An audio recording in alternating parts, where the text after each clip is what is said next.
Lá, vamos iniciar. Não, ainda não, agora sim. 1, 2, 3, valendo, plantão de dúvidas. O professor teve um imprevisto aqui na parte da manhã, mas deu tudo certo, gente. A advocacia, ele é muito cansativa, né? Ela judia da gente. Eu falo isso porque imprevistos acontecem. Então, o oficial de justiça que aparece na porta por causa de um cliente, é uma questão criminal de uma construtora, infelizmente é muito corrido, né? Judia muito da gente, mas também é apaixonante. Então eu quero agradecer a todos os alunos pela paciência, pelo carinho, pela lealdade, tá bom? Então um grande abraço a todos, muito obrigado. O plantão de dúvida que normalmente acontece na parte da manhã, hoje em caráter de exceção, está ocorrendo agora na parte da tarde. Foi complicado, mas o professor conseguiu chegar, deu certo. Fico muito feliz pela compreensão de todos, pelo carinho. E lembrando que dificilmente o plantão de dúvida, nós temos alterações em relação a horários, alterações em relação a dia, mas isso acontece, mas isso é o lado bom, né, do plantão de dúvida oficina de prática, a gente consegue se ajustar. Vamos juntos, eu estou aqui com o doutor Alessandro, né, bom dia, agora boa tarde, a Kelly também, muito legal. Então teremos live sim, é hoje, agora, nesse momento, é ao vivo. Então prepare suas dúvidas, já envie suas dúvidas por aqui. Olha o João Firmino também. Então vamos lá. Então é o plantão de dúvidas, a oficina de prática da pós-graduação em regularização de imóveis, regularização imobiliária. É a única, né, pós-graduação que trata desse assunto. Acho que é a única pós-graduação em regularização de imóveis, pelo menos a pioneira. Né, copiar, o povo vai copiar, mas não adianta. A nossa pós é uma pós que trata de vários assuntos específicos da regularização de imóveis registral, mas também a regularização administrativa, então tratada pela engenharia. Então é de fato um tratamento cuidadoso, né, da regularização de imóveis dentro do assunto. Vamos juntos, quero muito conversar com você.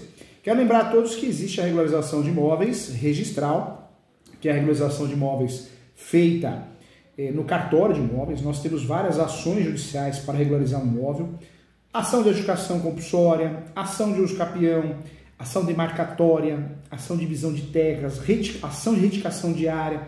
Todas essas ações e muito mais, ação de nulidade, às vezes uma sobreposição de matrícula, então eu faço uma nulidade para desconstituir uma matrícula, para deixar de existir, pedindo a nulidade do registro, pedindo a nulidade da matrícula, pedindo a nulidade da averbação. Então, as ações de nulidade também nos servem. Existem muitas ações judiciais que nós podemos usar para regularizar um imóvel, né? Então muitas ações judiciais. Existe a regularização registral, que é feita através de cartório de imóveis, tem tudo a ver com cartório de imóveis. Existe a regularização administrativa, que é a regularização no Estado, no município, na União. São regularizações diferentes, né? São regularizações que nos interessam. O mundo ideal é que o imóvel esteja completamente regularizado, tanto no cartório quanto na prefeitura, no Estado, na União, na Receita Federal. Mas são regularizações diferentes e devem ser tratadas como tal. Regularização registral imobiliária e regularização registral administrativa, ou regularização administrativa, tanto faz. São regularizações diferentes. A regularização registral se dá através da regularização, sim, chamada regularização de ações judiciais, através de ações judiciais.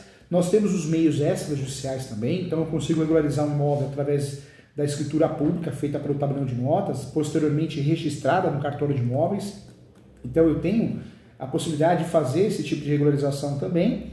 Esse tipo de regularização, vale a pena a gente lembrar que a regularização extrajudicial, ela é composta pelo tabelião de notas, mas também é composta pelo registro, o tabelião de notas do registro de imóveis, que é o cartório fim, né? O cartório que nós vamos usar para de fato regularizar esse imóvel. Então nós temos dois cartórios importantes, dois cartórios interessantes que nos interessam muito: o cartório registrador e o tabelião de notas. São os cartórios que vão nos ajudar, de fato, a regularizar um imóvel quando eu usufruo da forma administrativa, né, ou extrajudicial. Não gosto muito de utilizar o termo administrativa, sabe por quê, gente? Porque o termo regularização administrativa dá a entender que é direto na prefeitura. Se a gente parar para pensar, é isso mesmo, né? Professor, uso capião administrativo. Está errado. O uso capião é extrajudicial. Quando eu falo de uso capião administrativo, equipara-se a REURB, é uma outra situação, uma outra função, né? Nós podemos regularizar um imóvel registralmente falando através de ações judiciais, através do sistema extrajudicial, que são as escrituras públicas, escritura pública de uso capião, escritura pública de adjudicação compulsória, escritura pública de retificação diária, escritura pública de inventário, divórcio com partilha de bens. Então nós temos várias escrituras públicas que podemos utilizar para regularizar um imóvel. Essa regularização, através da escritura pública, é chamada de regularização extrajudicial. A regularização administrativa, ela se dá através, sim, do sistema da REURB, a regularização fundiária, que é importante lembrar que esse tipo de regularização nos interessa muito. Vale a pena lembrar que a regularização é feita com a ajuda do município. Então, eu peticiono ao município, eu peticiono à prefeitura, vou peticionar, fazer um requerimento de REURB, de regularização fundiária, a prefeitura, o município. O que o município vai fazer? A prefeitura, o município, de fato, vai analisar. A ideia é que tenhamos um setor, um departamento. Esse departamento é chamado de regularização fundiária, ou ainda comissão de regularização fundiária. Esse departamento vai analisar, vai pedir para emendar o requerimento inicial com documentos, vai exigir documentos, e a partir disso, né, nós vamos fazer, sim, a emenda, a entrega de alguns documentos solicitados, planta, menor descritivo. Toda vez que a prefeitura, a comissão de regularização fundiária liberar, né, deferir, legal. Aí nós temos, sim, já um outro passo, que é a expedição da certidão de regularização fundiária. Essa certidão nós vamos pegar e vamos levar ao cartório de imóveis para registrar. Então, esse tipo de regularização é uma regularização chamada regularização administrativa. Eu vou conseguir ter o registro também no meu nome, mas o caminho inverso. Eu vou na prefeitura, solicito, depois eu vou para o cartório. Isso chama REURB, regularização fundiária. É uma metodologia utilizada no Brasil, dá muito certo. Eu falo que é mais fácil você fazer REURB no Brasil do que o uso campeão extrajudicial. É que a internet, né, gente, surgiram muito vendedor de curso, principalmente de regularização de imóveis, mas você vai ver o profissional não sabe nem o que está falando, nem o que está fazendo, né? Você sabe disso, quer vender curso. Acabou de se formar, sou especialista, faça meu curso aqui, os maiores honorários no mundo, perfeito. E não é isso, a vida não é isso, né? Nós sabemos que o uso campeão extrajudicial, ele é utilizado, o professor foi o segundo ou terceiro advogado a fazer no Brasil, mas de cada 100 casos de uso campeão extrajudicial, eu diria que de cada 100 casos, 98 você vai tomar um não e vai acabar fazendo judicial ou REURB, ou seja, português claro, de cada 100 casos de uso capião, 98 são judiciais. Os outros dois que sobrou, é extrajudicial? Não, um é REURB, dependendo da cidade dos dois, porque você sabe que o uso capião extrajudicial tem que ser um mundo muito perfeito e no uso capião isso não existe.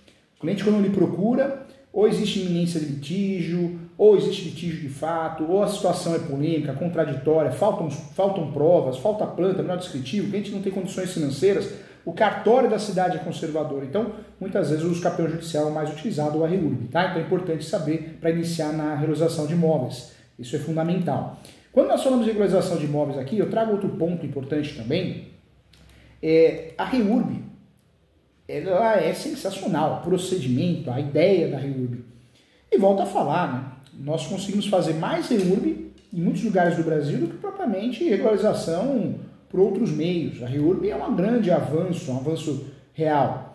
E quando eu falo da REURB, o primeiro passo é o requerimento, o segundo passo é o protocolo na prefeitura, isso é importante, e o terceiro passo que eu sempre falo, também interessante, importante e é um passo obrigatório, é você conhecer se essa comissão de regularização imobiliária existe, né?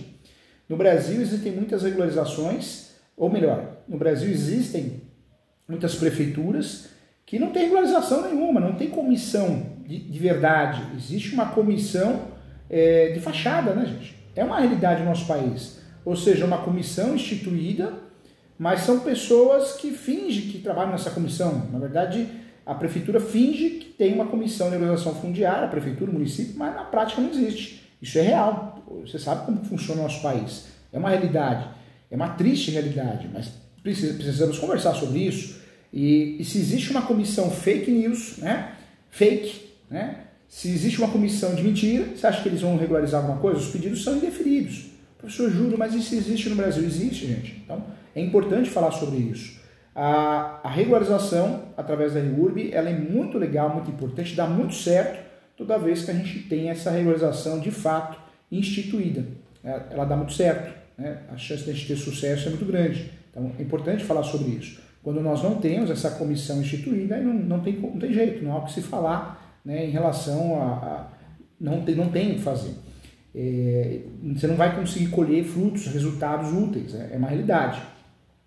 Eu trago para você, agora você entendendo muito bem a divisão, né, da regularização imobiliária e da regularização administrativa, é importante você saber que existem várias leis municipais. Nós temos a lei de regularização de edificações de cada estado, de cada município. Então, quando eu falo de regularização registral e administrativa, nós temos que ter em mente que existem muitas situações diferentes, né?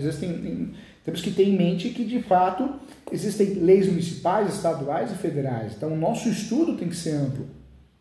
Existe a Secretaria de Urbanismo e Licenciamento, que pode muitas vezes nos ajudar, a Secretaria Municipal de Urbanismo, questões ambientais e daí por diante, né? Outro ponto também, existem leis de anistia de imóveis, né? Todo ano tem. Então, o termo anistia, de forma comunante, de fato, ele é utilizado nos processos de regularização junto à prefeitura, junto ao município, e deve ser levado, de fato, usufruído quando necessário. A prefeitura, gente, não está perdoando as irregularidades das edificações construídas, mas, na verdade, ela está apresentando uma alternativa, quando apresenta a isenção, ou anistia, né? Ela está criando uma alternativa para uma exceção que, mesmo em desacordo com a legislação, o ordenamento territorial seja regularizado. Isso é interessante para todos, né? A lei de regularização de imóveis, ela existe, né? E existem várias leis municipais, e aí eu trago que hoje a lei de regularização de imóveis é uma lei específica que permite a regularização de edificações, e aí é importante falar da lei de zoneamento, o código de obras, a lei de uso e ocupação do solo. Tudo isso são leis que nos interessam para regularizar imóveis. Na prefeitura, esquece a REURB, porque a REURB nós conseguimos na prefeitura uma regularização registral, através da prefeitura. Mas existe a regularização administrativa de fato. E essa regularização administrativa de fato, nós temos várias possibilidades de regularizar imóvel na prefeitura. Existe a regularização automática para edificações residenciais das categorias, normalmente categorias classificadas como R1, R2, né? Que são categorias de baixo e médio padrão, que constam com isenção total no cadastro de IPTU. Isso é muito comum nas prefeituras, é muito parecido de uma para a outra. Esse tipo de regularização existe, é real, essa regularização automática. E aí nós temos essa regularização dentro de categorias, residências familiares, chamadas de residências unifamiliares ou residências horizontais, como casas geminadas, não é germinadas, tira o R, tá? Geminadas e vilas, é muito comum isso. Para ser enquadrada na regularização automática, normalmente nas prefeituras, tem que olhar a lei municipal, mas normalmente na prefeitura deverá ser o imóvel, a obra, deverá ter sido concluída, de fato, e eu vou ter esse tipo de regularização normalmente apontado numa lei específica municipal ou um decreto. Né? Em São Paulo, trago um exemplo, São Paulo é a lei 17.202 e o decreto é o 59.164. Então, cada município vai ter o seu, mas é muito padrão de um município para o outro. A isenção de IPTU, isso vai acontecer normalmente para aposentados, pensionistas, pessoas com rendimento mensal que não ultrapassa 3 salários mínimos, indivíduos que não possuem outro imóvel e também o uso do imóvel apenas como residência. A lei, várias leis municipais determinam a isenção. Os impedimentos, né, existem impedimentos para a exigência da regularização automática. Dentro desses impedimentos, nós temos o quê? Que não serão passíveis de regularização automática os imóveis estipulados em decreto ou lei, e normalmente essas proibições são de imóveis tombados, preservados ou, né, no raio envolvitório de área tombada, em logradouros e terrenos públicos. Também é muito comum em locais não edificados ou não edificáveis, junto a represas, córregos e linhas também de transmissão de energia. É muito comum não entrar nessa regularização automática, nessa linha de isenção. E também imóveis que tenham sido objeto de operação interligada. É muito comum também não entrar nessa linha. Imóveis que necessitem de recolhimento ou outorga onerosa também não entra nessa isenção, isso é importante. Vamos tomar um cafezinho com leite aqui, gente, ó. Outro tipo de imóvel que não entra nessa regularização automática administrativa, municipal, imóveis situados em área de proteção ambiental e de mananciais ou preservação permanente, normalmente área de APP, muito conhecida como APP, imóveis que sejam ou tenham sido objeto de operação urbana, imóveis atingidos por melhoramento viário e imóveis em loteamentos regulares. Então, não entram, em regra, nessa especificação, nessa linha de isenção da regularização automática. Tá? Então, é importante você trabalhar isso. Cuidado! Também não poderão ser regularizados automaticamente, estou falando da regularização administrativa, não registral, hein? As edificações localizadas em zonas estipuladas por lei. Nós temos um exemplo, a Lei 13.885 de 2004, lembrando que é sempre uma questão municipal, mas zona de ocupação, chamada Zona de Ocupação Especial, a ZOE, Zona também especial de preservação, chamada de ZEP, Zona Especial de Preservação Ambiental, ZAPAM, Zona Especial de Produção Agrícola, ZEPAG, Zona também de estritamente residencial em área de preservação, também não entra, Zona de Preservação e Desenvolvimento Sustentável, também não, e Zona de Lazer e Turismo também não, conforme a Lei 13.885. Então é importante. Para obter o certificado de regularização da minha propriedade automático, a comprovação da regularização da edificação ela ocorre através do certificado de regularização que está disponibilizado normalmente no prazo de 1 ano após o início da vigência da lei. Tá? Então isso é importante também. Então esse tipo de regularização automática, a gente tem que analisar vários pontos. Né? Existe ainda a regularização chamada regularização declaratória simplificada, nós já falamos sobre isso. Esse tipo de regularização também é muito comum. Esse tipo de regularização vai ocorrer de fato para imóveis de uso residencial, normalmente o R1, R2, né, dentro dessa categoria, que tem uma área total de até 500 metros quadrados. E será adotado também o procedimento declaratório simplificado na modalidade por meio do portal de licenciamento. O interessado realizará preenchimento, consegue fazer essa regularização muito de forma simplificada, como o próprio nome diz, é declaratório simplificado. Também é algo interessante também. Prevalecem as mesmas regras, tá? Não entram aqueles imóveis tombados, área de preservação, não vão entrar nesse tipo de regularização. Tem taxa, você paga uma taxa específica para fazer o pedido de regularização declaratória. Também, tema importante também. Mas existem outros tipos de regularização administrativa, entre elas a regularização declaratória, essa também é muito conhecida. A regularização declaratória ela será aplicada por imóveis na prefeitura, regularização administrativa, residenciais unifamiliares para residências multifamiliares horizontais e verticais. Então isso acontece, isso é importante também. Tá? Então temos decretos, temos leis que tratam do assunto, lembrando que todas essas edificações devem ter no máximo 1.500 metros de área construída. Também é chamada regularização declaratória. E existe a regularização comum. Né? A regularização comum está na categoria, ela será aplicada para as demais edificações, em regra, não enquadradas, ela é residual, né? Não dá para aplicar nas outras, sobra ela, é ela que nós vamos usar. Ela é residual, não cabe nas outras, cabe nessa. Também uma regularização que nós vamos usar. Essa regularização ela dependerá da apresentação de documentos e análise da prefeitura, do município, e as peças gráficas também deverão ser assinadas por profissional habilitado, planta, melhor descritivo, isso é necessário também. Existem exigências, né, nesse tipo de declaração. Ela é residual, mas existem exigências e nós temos que tomar cuidado também. Pontos importantes dentro dessas exigências. Eu preciso respeitar leis municipais e outro ponto, anuências. Né? A regularização comum de edificações, elas são enquadradas nas situações onde dependerão de fato de prévia anuência, em regra, ou autorização do órgão competente. Isso que é um pouco mais chato, um pouquinho mais complicado. Então, eu preciso da anuência do Conselho de Defesa do Patrimônio Histórico para analisar se aquele imóvel não é tombado ou se é, né, de preservação ou no raio envolvitório da área tombada. Áreas de proteção ambiental, eu preciso também da anuência da Secretaria Municipal do Verde e Meio Ambiente, ou outro nome, né? Tem vários nomes diferentes, CETESP, BATESP, Proctins, e aí vai, né? Intertins, e vai. Vários nomes diferentes, depende do estado, depende do município. Eu também preciso da autorização em área que necessita de consulta ao Serviço Regional de Proteção de Voo. A consulta é obrigatória ao Serviço Regional de Proteção.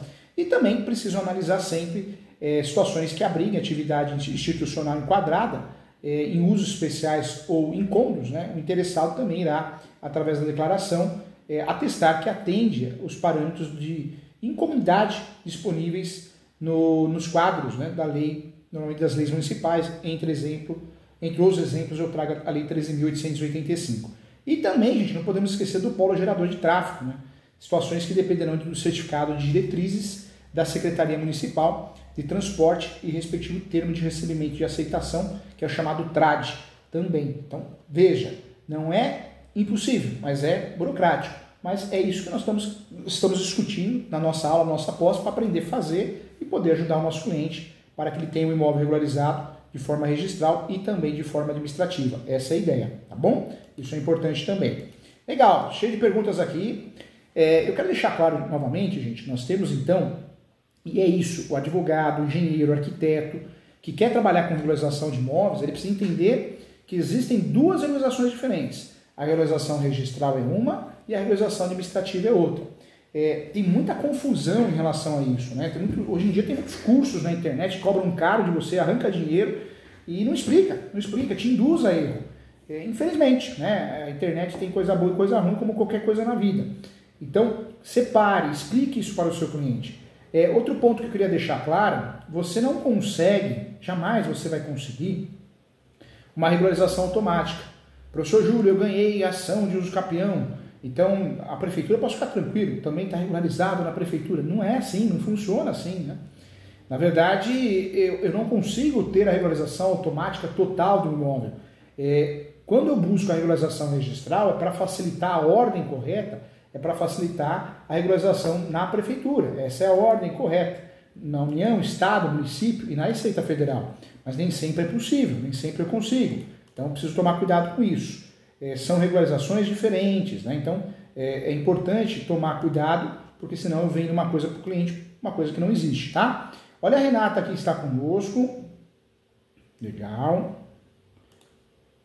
Tá chegando um monte de pergunta, hein? Que legal, que plantão bacana, hein? Lembrando a todos que esse é o plantão de dúvidas da pós-graduação, plantão de dúvida e oficina de prática da pós-graduação de regularização de imóveis no Portal ESO. Digita lá no Google, Portal ESO, www.portaleso.com.br.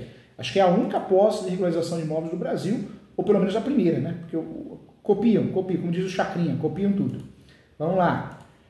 Olha a Renata aqui, boa tarde. Professor, sou sua aluna da pós-graduação, que legal. Estou com um caso de família. Meus tios casados compraram um terreno do meu falecido avô, há mais de 40 anos. Não há escritura, apenas contrato de gaveta. A venda assinada pelos meus tios, filho do meu avô e marido, e também assinada pelos meus avós. O contrato foi devidamente registrado em cartório. Hoje, meus tios têm interesse em regularizar. Entendo que caberia a adjudicação compulsória. Contudo, minha avó está com 94 anos de idade, já não lembra muita coisa. E meu avô falecido, minha dúvida seria, olha, doutora, cuidado, a adjudicação compulsória é uma ação interessante, vendem isso para nós na internet o tempo todo, né? Um monte de picareta que vende curso, não sabe nem o que está falando, nem advogado mas está lá vendendo curso, está lá falando que resolve tudo no cartório, mundo ideal, até parece que é assim, né? Só esquece de um detalhe, que o nosso país chama Brasil. Ponto importante, sempre que for possível fazer uso capião, é a melhor opção, porque o uso capião é a forma originária de adquirir propriedade no Brasil. Já a adjudicação compulsória é forma derivada. Qual que é o meu receio em relação ao seu caso? A doutora faz a adjudicação compulsória e perde, vai ter que fazer uso capião. Faz a adjudicação compulsória e ganha, mas não consegue registrar. E eu estou falando no formato judicial, tá? Porque a adjudicação compulsória, apesar de fato poder ser feita extrajudicial, hoje em dia nenhum cartório faz. Eu não vi um cartório que fez até agora, até o momento. Por quê? Porque eles estão sem informações. A lei, a teoria é muito linda, a prática é diferente. Então, eu faria o quê, doutora? Eu iria analisar se é possível, com base nos requisitos, posse, manso pacífico, animus domini, fazer uso capião. Então, eu deixaria de lado a adjudicação compulsória e faria uso capião. Como a sua avó, se a ação for feita no nome da sua avó, ela tem 94 anos, pede prioridade processual em preliminar, antes dos fatos. O processo corre mais rápido, tá bom? Então, por quê? Já pensou, você faz uma ação, caso de família, advogar para parente, pai, mãe, irmãos, marido, esposa, é complicadíssimo, a pressão é muito grande. Ainda mais uma avó de idade. Aí você faz a ação de adjudicação compulsória, demora 2, 3 anos, não resolve. Faz essa extrajudicial, não consegue o registro. Então, se possível, parte direto para o uso capião. Com muito carinho, eu dou esse conselho para a doutora, viu, doutora Renata? Quero o seu bem, tá bom? Legal. Chegamos ao fim de mais um plantão de dúvida. Lembrando que o professor presta o serviço de mentoria. Quem quiser entrar em contato comigo, mentoria online exclusiva para você ou presencial aqui no escritório. Trabalho de consulta também, mentoria para os advogados. Estou à disposição. Você consegue agendar comigo entrando em contato pelo telefone fixo, né, o 20615649, DDD 11, já tem no Brasil inteiro. Pelo WhatsApp do escritório também. E consegue entrar em contato comigo entrando no site www.professorjuliocesarsanches ou Advocacia JCS. Você entra no site e consegue agendar com muita tranquilidade, tá bom? Gente, muito obrigado. Uma honra. Fiquem com Deus.